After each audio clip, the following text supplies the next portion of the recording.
ज्ञान Bindu Bihar police full length test 5 को आज इस सेशन में हम डिस्कस करेंगे। Hello friends, welcome to the success Kendra. Friends देखिए, आज इस सेशन में हम लोग बिहार पुलिस 19,838 पोस्ट के लिए ज्ञान बिंदु का फुल लेंथ टेस्ट नंबर 5 को इस सेशन में हम डिस्कस करेंगे। यहाँ पर आप देख सकते हैं Gyan Bindu Bihar police full length test 5 है। और देखिए फ्रेंड्स, इससे पहले मैंने आपको टेस्ट 1, 2, 3 और 4 को पूरे डिटेल में एक्सप्लेनेशन के साथ कवर कराया हुआ है। तो अगर आपने नहीं देखा है तो उसको ज़रूर देख लीजिएगा, लिंक आपको डिस्क्रिप्शन बॉक्स में मिल जाएगा।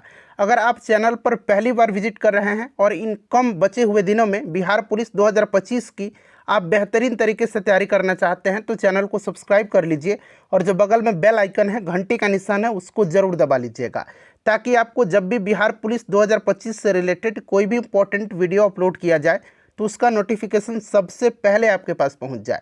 तो चलिए फ्रेंड्स, बिना देरी किए हुए सेशन आज के स्टार्ट करते हैं। एक बार सभी लोग प्लीज़ पहले सेशन को लाइक कर दीजिए और जब इसको पूरा देख लीजिएगा, कंप्लीट देख लीजिएगा, तो इसे कम से कम एक ग्रुप में ज़रूर शेयर कर दीजिएगा। तो चलिए अब हम लोग स्टार्ट करते हैं आज का सेशन। तो फ्रेंड्स, जैसे मैंने आपको बताया है कि आज इस सेशन में हम लोग Gyan Bindu Bihar police full length test 5 को डिस्कस करेंगे।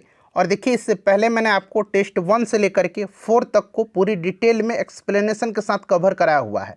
तो अगर आपने नहीं देखा है तो जाकर के देख लीजिएगा, लिंक डिस्क्रिप्शन बॉक्स में आपको मिल जाएगा। चलिए स्टार्ट करते हैं आज का सेशन। एक बार सभी लोग प्लीज़ पहले सेशन को लाइक कर दीजिए। थोड़ा सा मैं जूम कर देता हूँ ताकि प्रश्न जो है आपको और स्पष्ट रूप से दिखाई दे। आज के सेशन का पहला प्रश्न पढ़ेंगे कि वर्ष 2015 में किसने वर्ष 2030 के लिए धारणीय विकास के लक्ष्य निर्धारित किए थे। अगर आप आंसर पहले से जानते हैं फ्रेंड्स तो आंसर कमेंट करते चलिए, इससे आपका रिवीजन होते चलेगा। और जो भी मैं आपको एक्सप्लेन करके एक्स्ट्रा फैक्ट्स बताऊंगा उसे आप ध्यानपूर्वक जरूर सुनिएगा। इससे क्या होगा कि एक प्रश्न के साथ साथ आपके 2 से 3 प्रश्न जो हैं कवर होते चलेंगे। अब यहाँ पर ध्यान दीजिएगा, वर्ष 2015 में किसने वर्ष 2030 के लिए धारणीय विकास के लक्ष्य निर्धारित किए थे। तो देखिए, 2015 में संयुक्त राष्ट्र महासभा, अंग्रेजी में बोलते हैं इसको यूनाइटेड नेशंस जनरल असेंबली, ठीक है ना। तो यहाँ पर देखिए संयुक्त राष्ट्र साधारण सभा लिखा गया, जनरल का साधारण यहाँ पर लिख दिया गया हिंदी में, तो आप यहाँ पर सुधार सकते हैं, संयुक्त राष्ट्र महासभा आप बना लीजिए, ठीक है ना, ज़्यादा बेटर रहेगा। और अंग्रेजी में आप याद रखिएगा यूनाइटेड नेशंस जनरल असेंबली, ठीक है ना। 2015 में संयुक्त राष्ट्र महासभा ने 2030 तक के लिए धारणीय विकास के लक्ष्य निर्धारित किए थे और इन लक्ष्यों को 2030 एजेंडा के रूप में जाना जाता है और ये दुनिया भर में 2015 से 2030 तक लागू किए जाएंगे। और इन लक्ष्यों में 169 विशिष्ट लक्ष्य शामिल हैं। तो सारे पॉइंट्स को आप ध्यान रखिएगा। तो राइट आंसर यहाँ पर ऑप्शन नंबर बी हो जाएगा, ठीक है। अच्छा, संयुक्त राष्ट्र संघ की स्थापना कब हुई थी, ये बड़ा पूछा जाता है। तो 24 अक्टूबर 1945 को हुई थी। इसका हेडक्वार्टर कहाँ पर है, तो न्यूयॉर्क में है। इसे भी आप साथ साथ ध्यान रखिएगा। इस टेस्ट को आप एक एग्ज़ाम के तौर पर लगाइए। ऐसा समझिए कि आप एग्जामिनेशन हॉल में बैठे हुए हैं और बिहार पुलिस 2025 की परीक्षा दे रहे हैं।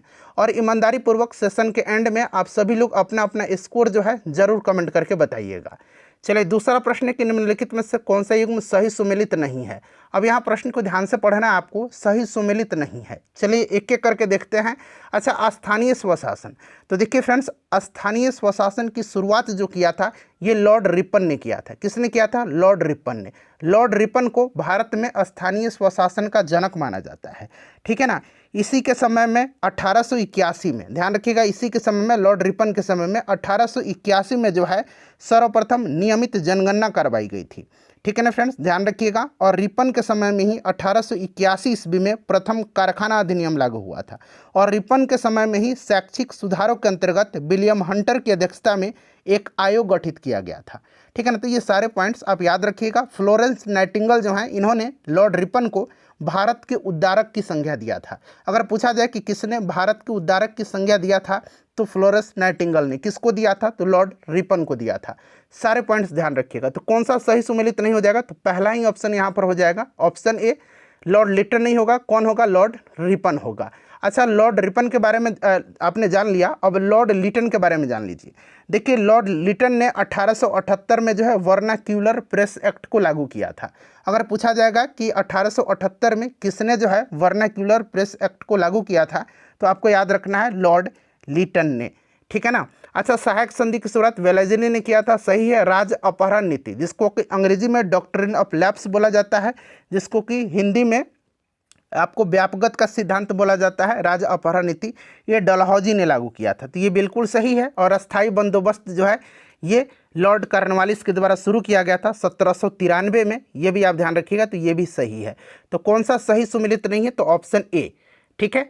चलिए उसके बाद देखिएगा कि भारत दुर्दशा और अंधेर नगरी दोनों नाटक किसके हैं, बताइए। भारत दुर्दशा और अंधेर नगरी, तो फ्रेंड्स ये भारतेंदु हरिश्चंद्र के हैं, ऑप्शन यहाँ पर ए राइट आंसर हो जाएगा, ठीक है ना। चलिए उसके बाद देखिएगा कि निम्नलिखित में से किस राज्य की सीमा चीन से जुड़ी हुई है, चीन से जुड़ी हुई है। तो देखिए चीन के साथ भारत के 4 राज्य और एक केंद्र शासित प्रदेश, देखिए ये 4 राज्य कौन से हैं, तो ये आपके हिमाचल प्रदेश, उत्तराखंड, सिक्किम और अरुणाचल प्रदेश। तो देखिए यहाँ पर अरुणाचल प्रदेश दिया गया, और एक जो केंद्र शासित प्रदेश है ये आपका लद्दाख है, जो कि चीन के साथ सीमा साझा करता है, ठीक है।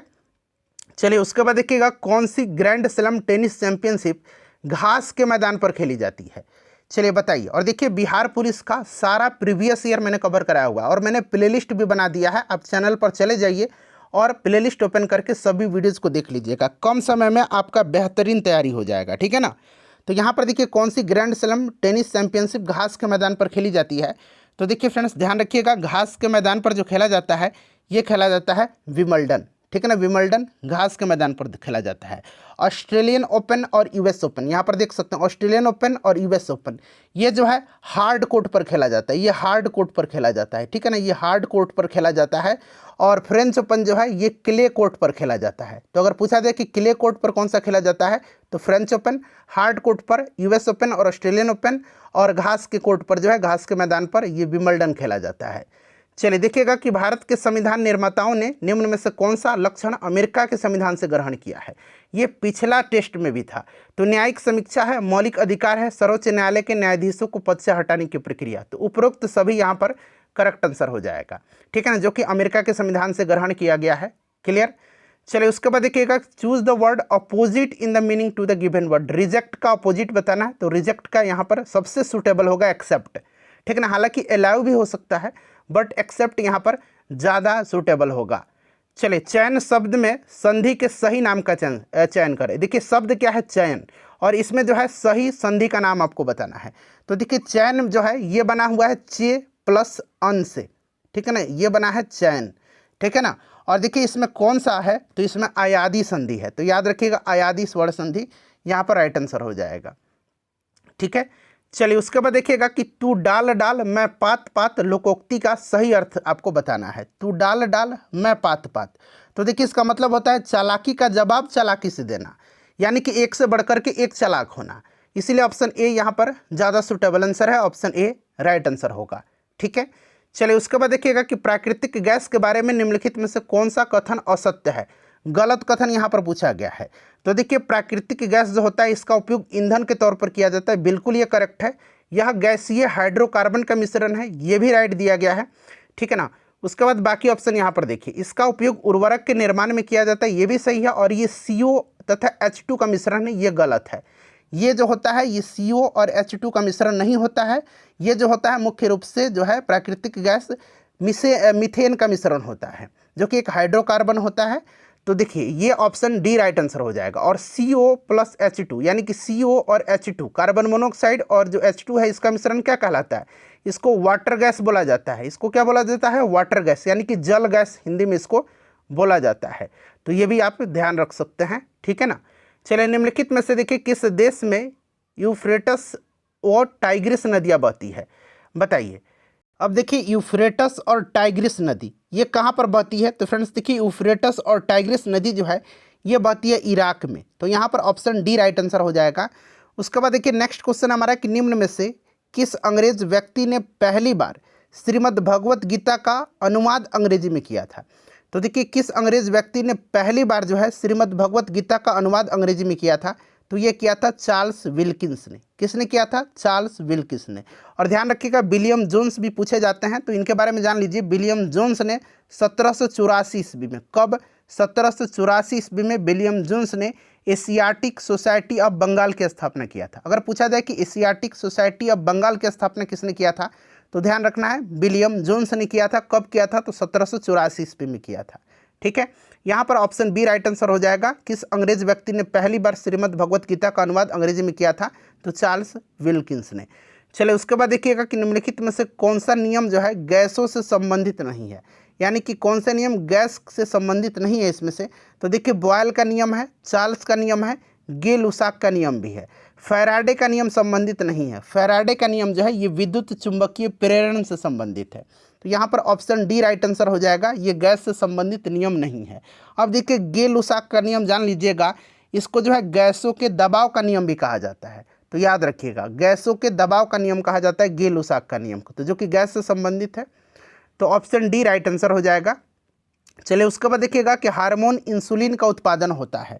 हार्मोन इंसुलिन का जो उत्पादन होता है वो बताइए। तो फ्रेंड्स ये आपको पता है कि पैनक्रियाज ग्रंथि से होता है और ये आपकी लैंगरहैंस की दीपिका के बीटा कोशिका से, बीटा सेल से स्रावित होता है। इसलिए ऑप्शन यहाँ पर बी राइट आंसर हो जाएगा। ठीक है, इंसुलिन। चलिए उसके बाद देखिएगा कि बादल के गर्जन से पहले बिजली की चमक दिखाई पड़ती है, इसका कारण क्या है? देखिए बरसात के समय में बिजली की चमक पहले सुनाई देती है और गर्जन बाद में। ऐसा क्यों होता है? तो यही पूछा गया है। तो देखिए प्रकाश का वेग ध्वनि के वेग से बहुत अधिक होता है, इसलिए बिजली की चमक जो है ये पहले दिखाई देती है। ठीक है ना, तो देखिए बिजली की जो यहाँ पर राइट आंसर हो जाएगा वो क्या हो जाएगा? प्रकाश का वेग अधिक होता है ना।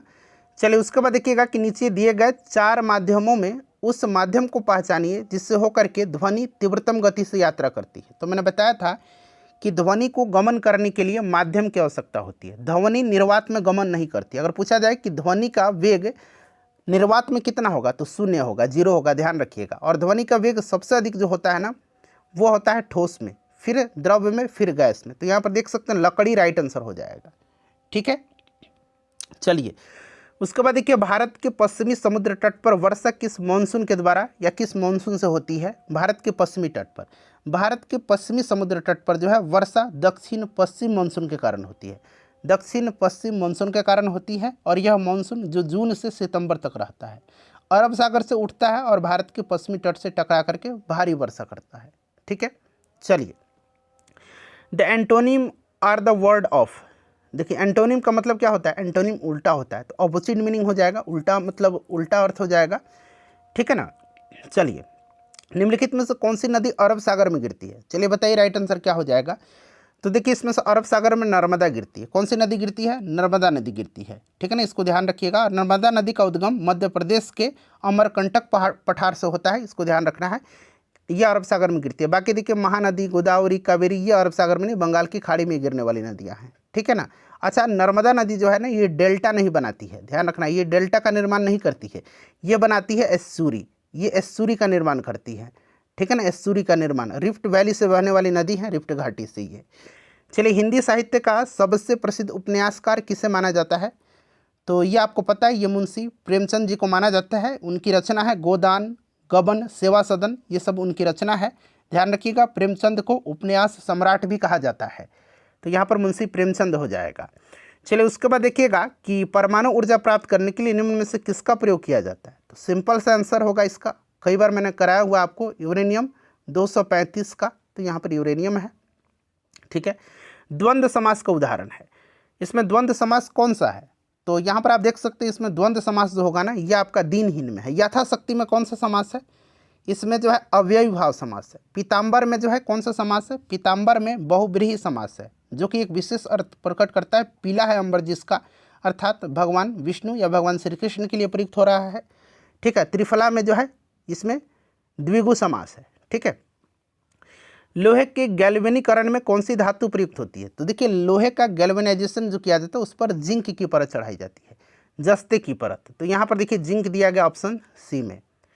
ठीक है, चलिए उसके बाद देखिएगा कि भारतीय संविधान की अनुसूची 6 यानी कि 6ठी अनुसूची में किन किन राज्यों को शामिल किया गया? मोस्ट वीवीआई क्वेश्चन है ये, इसको स्टार मार्क 5 स्टार लगाइए इसको। ठीक है ना, इसको 5 स्टार लगाइए। बताइए आंसर क्या होगा? देखिए जो 6ठी अनुसूची है ना उसमें असम, मेघालय, त्रिपुरा और मिजोरम, असम, मेघालय, यहाँ पर देखिए असम, मेघालय, त्रिपुरा और मिजोरम, इन 4 राज्यों के जनजातीय क्षेत्रों के प्रशासन का उल्लेख है।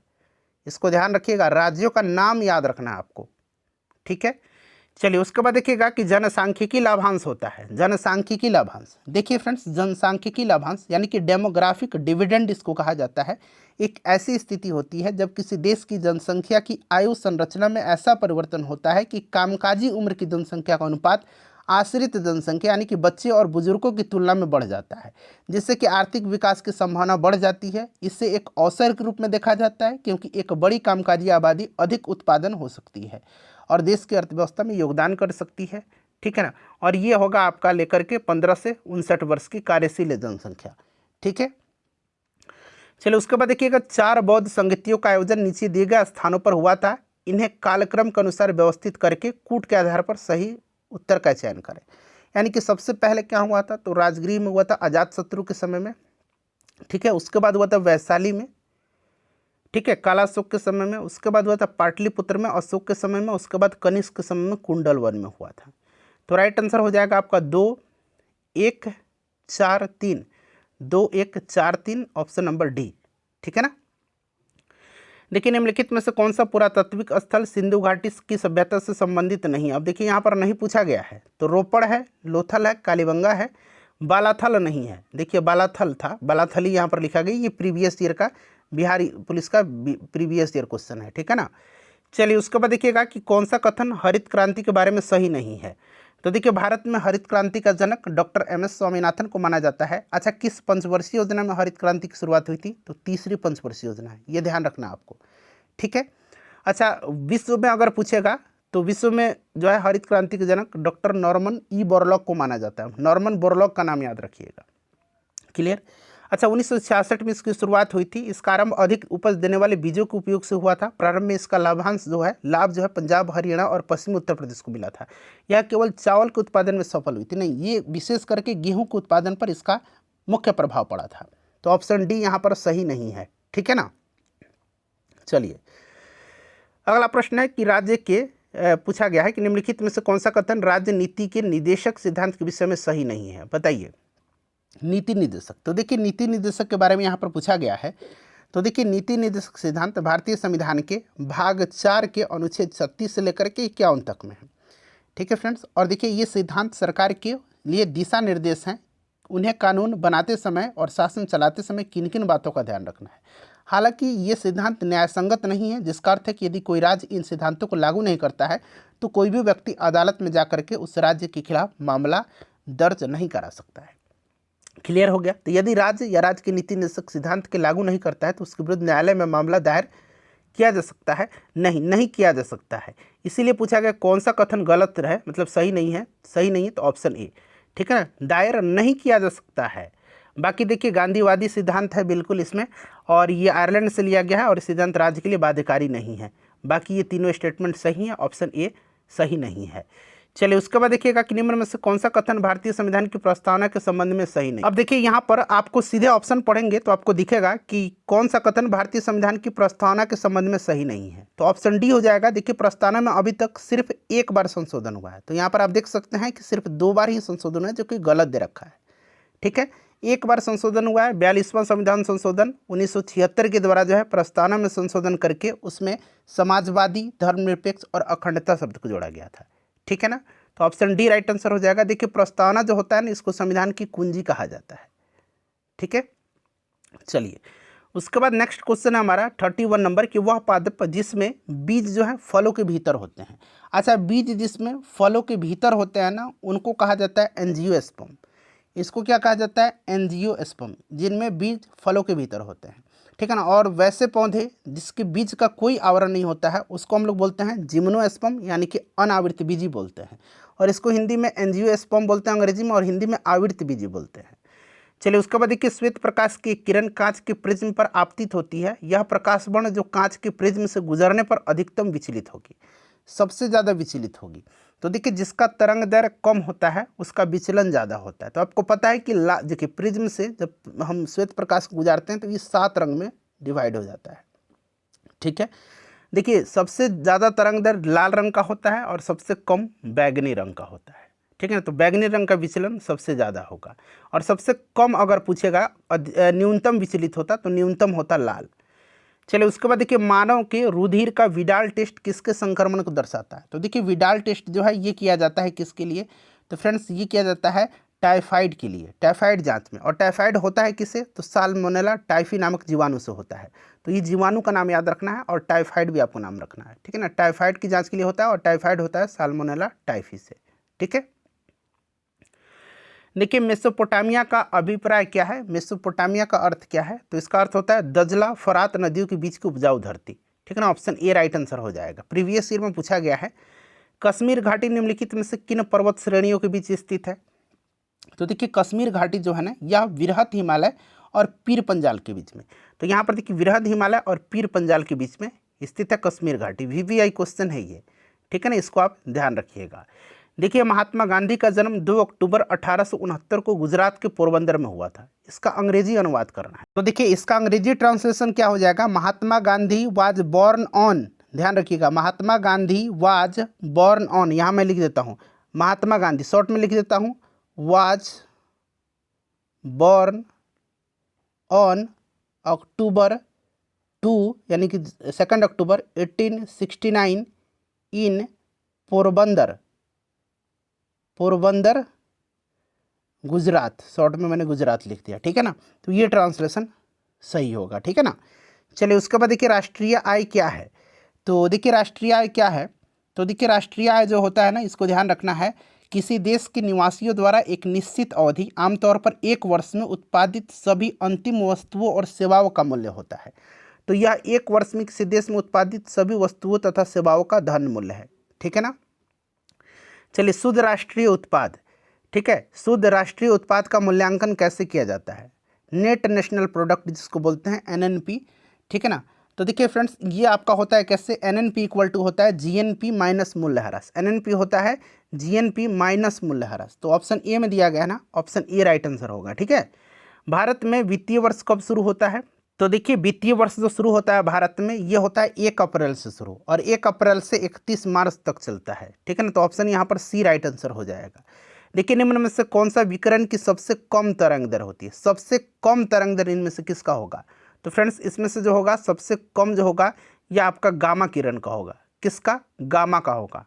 चलिए उसके बाद नेक्स्ट क्वेश्चन है हमारा, हाँ ये वाला छूट गया इधर, कि सूर्य सहित सभी तारों में ऊर्जा का स्रोत क्या है?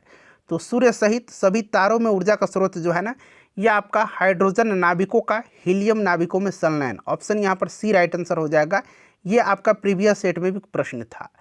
चलिए देखिए निम्न में से कौन सी जो है गैसों की वजह से अम्ल वर्षा होती है? अम्ल वर्षा, ठीक है ना। तो देखिए 5.6 से जो है pH मान कम जो होता है वो अम्लीय वर्षा होती है, ये प्रीवियस सेट में था। और ये होता है आपका SO2 और NO2 के कारण, यानी कि अम्लीय वर्षा मुख्य रूप से सल्फर डाइऑक्साइड और नाइट्रोजन ऑक्साइड के लिए जो गैस है ये जिम्मेवार होती है इसके लिए, ठीक है ना। चलिए देखिए वह कार्बोहाइड्रेट जिसमें बढ़ते हुए क्रम में कार्बन परमाणु है। तो ध्यान से देखिएगा, तो देखिए इसमें एरिथ्रोज जो है ना, एरिथ्रोज मैं यहाँ पर लिख देता हूँ, एरिथ्रोज में 4 कार्बन है। उसके बाद देखिए मैनोज यहाँ पर दिएगा, मैनोज में कितने हैं? मैनोज में 6 हैं। जाइलोज दिया गया यहाँ पर देखिए, ये जाइलोज, ये भी जाइलोज ही है, जाइलोज बना लीजिए। जाइलोज में कितना है? जाइलोज में आपके 5 कार्बन है। तो यहाँ पर देखिए सबसे पहले होगा आपका एरिथ्रोज, फिर आपका होगा जाइलोज, फिर आपका होगा मैनोज, ठीक है ना। तो देखिए यहाँ पर बी वाला में सही दिया गया, एरिथ्रोज जाइलोज, एरिथ्रोज में 4, जाइलोज में 5 और मैनोज में 6। तो ऑप्शन बी यहाँ पर राइट आंसर होना चाहिए, ठीक है ना। चलिए गति के तीसरे नियम के अनुसार बल एवं प्रतिबल। तो देखिए गति के तीसरे नियम के अनुसार क्रिया और प्रतिक्रिया हमेशा जो होती है विपरीत दिशाओं में विभिन्न निकायों पर कार्य करते हैं, विपरीत दिशाओं में अलग अलग वस्तुओं पर कार्य करते हैं, ठीक है। न्यूटन का थर्ड लॉ है। किसने कहा था कि इतिहास पर संघर्ष की कहानी है? तो फ्रेंड्स ये कहा था कार्ल मार्क्स ने। कार्ल मार्क्स की पुस्तक याद है आपको, ठीक है ना, कम्युनिस्ट मैनिफेस्टो और दास कैपिटल। दास कैपिटल किसकी रचना है? कार्ल मार्क्स की। पूछा जाता है कि दास कैपिटल किसकी रचना है? दास कैपिटल, ठीक है ना, ये रचना कार्ल मार्क्स की है। और कम्युनिस्ट मैनिफेस्टो, ठीक है ना। चलिए उसके बाद देखिएगा कि पूंजीवाद में उत्पादित वस्तु पर किसका स्वामित्व होता है? तो पूंजीवाद में होता है किसका? तो व्यक्तित्व का, ठीक है ना। 1961 में देखिएगा पहली बार दोनों सदनों में गतिरोध दूर करने के लिए संयुक्त अधिवेशन किस विधेयक के लिए बुलाया गया था? तो संयुक्त अधिवेशन जो होता है इसकी अध्यक्षता कौन करता है? लोकसभा का अध्यक्ष करता है, ठीक है ना, ध्यान रखना आपको। और ये अब तक 3 बार बुलाया गया था। पहली बार ये दहेज निरोधक विधेयक 1961 के लिए बुलाया गया, दहेज निरोधक विधेयक 1961 में इसके लिए बुलाया गया था। उसके बाद बैंकिंग सेवा आयोग विधेयक के लिए 1978 में, और पोटा के लिए, ठीक है ना, एक पोटा है जिसको कि बोला जाता है पोटा को, प्रिवेंशन ऑफ टेररिज्म एक्ट, इस पर जो है एक 2002 में बुलाया गया था। तो अब तक 3 बार बुलाया गया है, ठीक है ना। चलिए उसके बाद देखिए, निम्नलिखित में से किस अंग्रेज अधिकारी ने पुर्तगालियों को स्वाली के स्थान पर हराया था, बताइए। स्वाली का युद्ध जो हुआ था ये 1612 में, याद रखिएगा, ठीक है ना, 1612 में हुआ था, ठीक है, और ये थॉमस बेस्ट ने हराया था। नेक्स्ट क्वेश्चन हमारा यहाँ पर देखिए, ये मिलान करना है। देखिए प्रथम कर्नाटक युद्ध, तो प्रथम कर्नाटक युद्ध जो हुआ था ना ये 1746 से 1748 तक चला था, और ये ऑस्ट्रियाई उत्तराधिकार युद्ध था एक तरह का, और ये एक्सला चापल की संधि के तहत 1748 में ये समाप्त हुआ था। तो यहाँ पर देखिए 4 हो जाएगा, ठीक है ना। उसके बाद देखिए तीसरा कर्नाटक युद्ध, तीसरा कर्नाटक युद्ध जो है ये 1763 में पेरिस की संधि के तहत समाप्त हुआ था, ठीक है। और दूसरा कर्नाटक युद्ध जो हुआ था ना ये आपका दरअसल एक तरह का अनिर्णायक युद्ध हुआ था, और ये पांडिचेरी की संधि के तहत समाप्त हुआ था, ठीक है ना। और प्रथम मैसूर युद्ध जो हुआ था जिसमें हैदर अली ने आपको ब्रिटिश को हराया था, ठीक है ना, हैदर अली ने अंग्रेजों को हराया था। तो यहाँ पर अब आप लोग मिला लीजिएगा, ठीक है फ्रेंड्स। चलिए, निम्नलिखित में से कौन सा युद्ध था जिसमें भारत में ब्रिटिश प्रभुत्व को प्रारंभ किया था, तो ये कौन था फ्रेंड्स, बताइए। ये युद्ध था बक्सर के युद्ध, जो 1764 में हुआ था, बक्सर के युद्ध। इसमें दरअसल 3 लोग एक तरफ लड़ रहे थे और अकेले अंग्रेज थे, अंग्रेज जीत गए, इसलिए अंग्रेज का मनोबल बढ़ गया कि जब हम 3 राजाओं को अकेले हरा सकते हैं तो यानी कि हम पूरे भारत को कब्जा कर सकते हैं। तो ये मुख्य रूप से माना जाता है जिसने भारत में ब्रिटिश प्रभुत्व को बढ़ावा दिया था। ऑप्शन ए बक्सर के युद्ध, ठीक है ना। प्लासी के युद्ध 1757 में हुआ था, 23 जून 1757 को, ठीक है। चलिए उसके बाद देखिएगा कि निम्नलिखित भारतीय शासकों में से कौन था जिसने विदेशों में आधुनिक पद्धति से दूतावास स्थापित किया था, तो ये किया था किसने फ्रेंड्स, ये किया था टीपू सुल्तान ने, ठीक है। किस गवर्नर जनरल पर महाभियोग का मुकदमा चलाया गया था, महाभियोग का मुकदमा, तो देखिए फ्रेंड्स महाभियोग का मुकदमा जो चलाया गया था ना जब Pitt's India act 1784, Pitt's India act, ठीक है ना, याद रखिएगा, यहाँ लिख देता हूँ Pitt's India act, India act तो आपको याद ही होगा। पीट्स इंडिया एक्ट 1784 के विरोध में जब वारन हेस्टिंग्स इस्तीफा देकर के इंग्लैंड पहुंचा, तब बर्क के द्वारा, एक नाम याद रखना आपको, बर्क के द्वारा जो है उस पर महाभियोग चलाया गया। परंतु 1795 में जो है वारन हेस्टिंग को इस आरोपों से मुक्त कर दिया गया। तो वारन हेस्टिंग्स राइट आंसर होगा, जो कि आप देख सकते हैं ऑप्शन में दिया गया, ऑप्शन ए में, ठीक है। चलिए अगला प्रश्न पढ़िएगा, निम्नलिखित में से कौन ब्रिटिश शासन के दौरान भारत में रैयतवाड़ी बंदोबस्त प्रारंभ किए जाने के संबंध में जो है संबंधित हैं, तो रैयतवाड़ी टॉमस मुनरो और अलेक्जेंडर रीड, ठीक है ना। ये जो आपका लॉर्ड कॉर्नवालिस है ये अस्थायी बंदोबस्त से संबंधित है, तो टॉमस मुनरो और अलेक्जेंडर रीड। तो ऑप्शन यहाँ पर देख सकते हैं 2 और 3 राइट आंसर हो जाएगा, ठीक है ना। रैयतवाड़ी कैप्टन अलेक्जेंडर रीड और थॉमस मुनरो ने इस प्रणाली को विकसित किया था, जिसे थॉमस मुनरो ने मद्रास प्रेसिडेंसी में 1820 में लागू किया था। चलिए निम्नलिखित में से किसने 1857 में अंग्रेजों से संघर्ष किया था, तो ये नहीं किए थे माखनलाल चतुर्वेदी, चंद्रशेखर आजाद नहीं किए थे, शहादत खान ने किया था। कहाँ से, तो देखिएगा शहादत खान ने इंदौर से, इंदौर के क्रांतिकारियों का नेतृत्व इन्होंने किया था, कहाँ के, इंदौर के, याद रखिएगा। और एक बख्त खां है जो कि दिल्ली से थे, ठीक है ना, ये शहादत खां है, ये इंदौर से। चलिए उसके बाद देखिएगा सूची मिलान करना है, समाचार दर्पण, तो देखिए समाचार दर्पण जो है ये आपका हो जाएगा जेसी मार्समैन, ठीक है ना, जेसी मार्समैन आपको याद रखना है। मिरातुल अखबार जो है राजा मोहन राय, केसरी, बाल गंगाधर तिलक और यंग इंडिया महात्मा गांधी। कोई दिक्कत है मिलाने में, नहीं, मिला लीजिए आप बिल्कुल, ठीक है ना। चलिए योग महोत्सव 2025 का आयोजन कौन सा शहर करेगा, जल्दी जल्दी बताइए। देखिए करंट अफेयर्स का जो क्वेश्चन है ये बड़ा अच्छा है, और क्या करूंगा मैं, ये जितने भी सेट होगा ना ज्ञान बिंदु का बिहार पुलिस 2025 के लिए, उसका मैं सारा का करंट अफेयर एक जगह कलेक्ट करके आपको बहुत अच्छे तरीके से मैं करा दूंगा, और अलग से भी मैं 200 प्रयास करूंगा इंपॉर्टेंट करंट अफेयर्स कराने का, ठीक है ना। देखिए योग दिवस कब मनाया जाता है, पहले तो आप कमेंट करके बताइए, अंतर्राष्ट्रीय योग दिवस कब मनाया जाता है, जल्दी से कमेंट करके आप लोग बताइएगा, आप लोग मुझे बता दीजिएगा, ठीक है ना। योग महोत्सव 2025 का आयोजन नासिक महाराष्ट्र में होगा, ठीक है ना। भारत का पहला स्वदेशी स्वचालित जैव चिकित्सा अपशिष्ट उपचार संयंत्र किस शहर में शुरू किया गया है, पहला है इसलिए इंपॉर्टेंट है, तो फिर ये नई दिल्ली में किया गया है, आपको ध्यान रखना है, कहाँ पर, नई दिल्ली में, ठीक है। चलिए उसके बाद देखिए आर्टिफिशियल इंटेलिजेंस, जिसको एआई शॉर्ट में बोला जाता है, आर्टिफिशियल इंटेलिजेंस एक्शन समिट 2025 का मेजबान कौन सा देश है, तो फ्रेंड्स ये कौन सा देश है? फ्रांस है। ठीक है। अच्छा, जल स्थिरता सम्मेलन 2025 किस शहर में आयोजित किया गया? जल स्थिरता सम्मेलन, तो फ्रेंड्स ये कहाँ पर किया गया है? जल स्थिरता सम्मेलन, तो फ्रेंड्स ये नई दिल्ली में किया गया है। ठीक है ना, नई दिल्ली में, याद रखिएगा आप। चलिए उसके बाद देखिएगा कि 59वें ज्ञानपीठ पुरस्कार विजेता विनोद कुमार शुक्ला किस राज्य से? अच्छा, सबसे पहले आपसे पूछा जाएगा कि 59वां ज्ञानपीठ पुरस्कार से किससे सम्मानित किया गया है? तो नाम याद रखना है, विनोद कुमार शुक्ल को। और ये किस राज्य से संबंधित है? तो फ्रेंड्स ये छत्तीसगढ़ के हैं। ठीक है ना, ध्यान रखना आपको। चलिए उसके बाद देखिएगा किस देश ने बहुराष्ट्रीय सैन्य अभ्यास खान क्वेस्ट 2025 की मेजबानी किया है? खान क्वेस्ट, तो ये खान क्वेस्ट जो है मंगोलिया ने किया है। मंगोलिया यहाँ पर राइट आंसर हो जाएगा। ठीक है ना, मंगोलिया, ये इसका 22वां संस्करण था। चलिए उसके बाद देखिएगा कि प्रधानमंत्री रोजगार सृजन कार्यक्रम किस मंत्रालय के द्वारा प्रबंधित एक क्रेडिट लिंक्ड सब्सिडी योजना है? प्रधानमंत्री रोजगार सृजन कार्यक्रम, तो देखिए प्रधानमंत्री रोजगार सृजन कार्यक्रम जो है ये सूक्ष्म लघु और मध्यम उद्योग मंत्रालय के द्वारा प्रबंधित एक क्रेडिट लिंक्ड सब्सिडी योजना है और इस योजना को राष्ट्रीय स्तर पर खादी और ग्रामोद्योग आयोग द्वारा कार्यान्वित किया जाता है। ठीक है ना, तो ये भी आप ध्यान रखिएगा, किसके द्वारा कार्यान्वित किया जाता है? तो ये किया जाता है राष्ट्रीय स्तर पर खादी और ग्राम उद्योग आयोग के द्वारा। देखिए भारत का कौन सा जिला अपनी संपूर्ण बिजली मांग को सौर ऊर्जा से पूरा करने वाला पहला जिला बना है? तो फ्रेंड्स ये दीव बन गया है। ठीक है ना, कौन सा? दीव। नेक्स्ट क्वेश्चन कर लेंगे, 64 नंबर है हमारा कि निम्नलिखित में से कौन सा रोग जो है विषाणु जनित है, यानी कि विषाणु से होता है? तो देखिए इसमें से एड्स जो होता है ना, ये वायरस से होता है, विषाणु से होता है। ठीक है ना। चलिए, ग्रीन हाउस प्रभाव निम्न में से किससे संबंधित है? अच्छा, ग्रीन हाउस गैसेस का नाम मैंने आपको बताया था, कई बार मैंने बताया। CO2 है, ठीक है, नाइट्रस ऑक्साइड है, मीथेन है, CFC है, जलवाष्प है और आपका ओजोन है। ठीक है ना, और ये जो है ग्लोबल वार्मिंग के लिए जिम्मेदार हैं।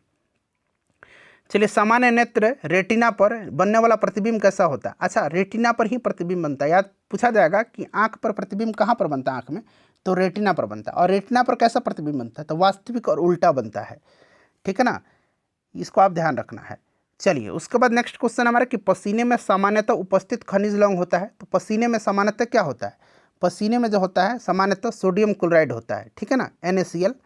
चलिए, इलेक्ट्रॉनिकी में IC का क्या पूर्ण रूप होगा, फुल फॉर्म होगा? तो IC का होता है इंटीग्रेटेड सर्किट। इंटीग्रेटेड सर्किट यानी कि एकीकृत परिपथ इसको कहा जाता है हिंदी में। ठीक है ना, अंग्रेजी में इंटीग्रेटेड सर्किट। चलिए उसके बाद देखिएगा कि भारत के राष्ट्रपति को किस अनुच्छेद के तहत मौलिक अधिकारों के प्रवर्तन के निलंबन का अधिकार प्राप्त है?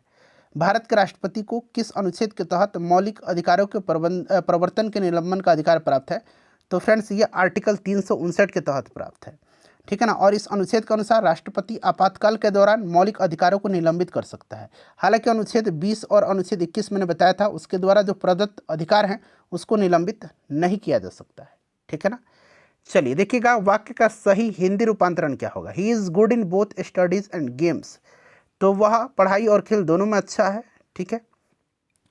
देखिए कपास के रेशों का उपयोग कर कपड़े बनाने की आर्थिक गतिविधि किस क्षेत्र के अंतर्गत आते हैं? प्राथमिक, द्वितीयक, तृतीयक, किसके अंतर्गत आते हैं?